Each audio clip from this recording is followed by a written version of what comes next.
நீங்கள் ஒரு எச்சரிக்கை பதிவாக கூட எடுத்துக்கொள்ளலாம். ஏனென்றால் மேலதிகாரி நண்பர் அல்ல, தலைவர். நிறைய இடங்களில் we are all friends, we will come together, informal என்று நிறைய வார்த்தைகள் எல்லாம் உபயோகிப்பார்கள். ஆனால் பக்கத்தில் சென்றால் மின் அவ்வளவுதான், தூக்கி அடித்துவிடும். ஷாக்கு. ஹூ ஆர் யூ என்று கேட்டால் நீ என்ன செய்ய முடியும்? அதனால் மேலதிகாரி எட்ட இருக்கிறார், அவரிடம் பழகிய விதத்தில் அவர் எப்படி பழகிறாரோ அப்படி பழகினால் விஷயங்கள் வெறுப்பை சம்பாதிக்காது.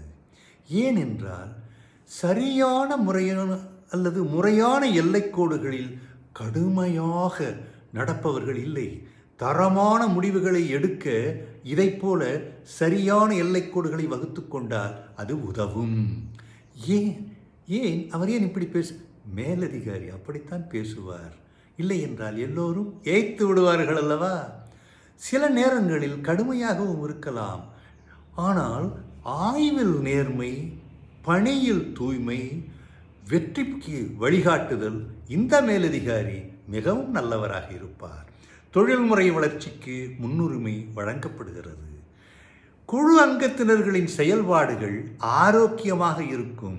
அதனால் பாகுபாடு காட்டாமல் முழு மூச்சில் மூழ்கிவிடுவார்கள் பணியில். இல்லை என்றால் அவர் அப்படி சொன்னார், இவர் இதை பற்றிய விஷயங்களே இந்த மாதிரியான நிறுவனங்கள் வருவதற்கு வாய்ப்பில்லை. மிகவும் கடினமாக பேசக்கூடிய செய்திகளை கூட எளிதில் பரிமாறிக்கொள்ளுவார்கள். சில இடங்களில் செய்திகளை பரிமாறிக்கொள்ளவே மாட்டார்கள். ஏதேனும் செய்தி நோட்டீஸ் போர்டு என்று சொல்லிவிட்டு போய்விடுவார்கள். அதெல்லாம் தாண்டி இந்த மாதிரியான ஒரு நிறுவனம் இப்படி இருக்கும். இதில் இருக்கும் பொழுது நீங்கள் அதற்கு தொடர்புடையதாக இருந்தால் மேலே மேலே செல்வதற்கு வாய்ப்புகள் அதிகம்.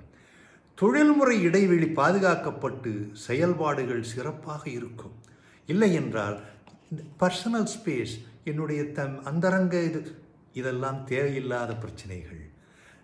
நண்பர்கள் தேவை இல்லை, திறமையான சக பணியாளர்கள் தேவை. யார் ஒருவர் குழுவின் ஒருமித்த முக்கியத்துவத்திற்கு செயல்படுத்துகிறாரோ அவர் தன் தேவை வெற்றி வசப்பட எல்லா வழியிலும் உதவுவார். செயல்படும் பொழுது அதை பகிர்ந்து கொள்ளுவார். தலைமை கடினமான உண்மைகளை நகாசி வேலை செய்யாமல் நேரடியாக கூறிவிடுவார்கள். உங்களை வளர்ச்சி பாதையில் அழைத்துச் செல்பவர்கள் சரியான முறையில் செயல்படுவார்கள்.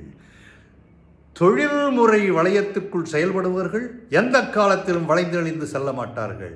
தலைமையில் உள்ளவர்கள் தோழர்கள் அல்ல.